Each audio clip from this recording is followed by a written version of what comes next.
Vai te miri cu câtă trudă se câștigă azi un ban, dar cu câtă ușurință mere în mâna lui e Satan. 6 zile în săptămână bietul om s-o ostenit, iar duminica la crâșmă banii toți i-a cheltuit. Casa lui este în ruină, lângă ea cresc pălării. Iată-i cum apar în zdrențe și micuții lui copii. Stau și plâng copii în poartă, așteptând pe tatăl lor. Pare că a uitat de dânsii, vai sărmanul muncitor.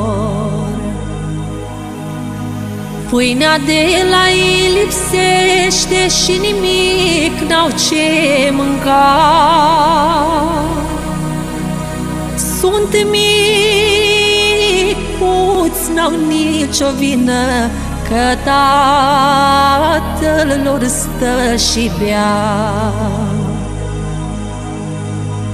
Mamă, când vine tăticul, căci de-aseară o plecat,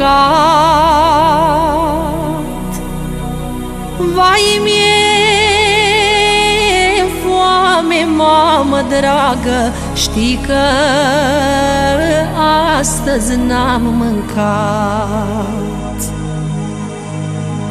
Bea, creștine, zice dracu, bea că banii tăi bei. Ai muncit și ai tot dreptul, petreceți și fă ce vrei. Bea, creștine, bea o travă, bea că faci pe placul meu. Bea, creștine, bea și jură numele lui Dumnezeu. Scumpul meu și iubit frate, tu nu vezi că te-a mințit? Tu nu vezi pe întunecatul, pe Satana cel zmintit? Lasă-te de băutură și de toți trimișii lui. Fugi de crâșmă, de beție, vino în casa Domnului. Fugi de crâșmă, de beție, vino în casa Domnului.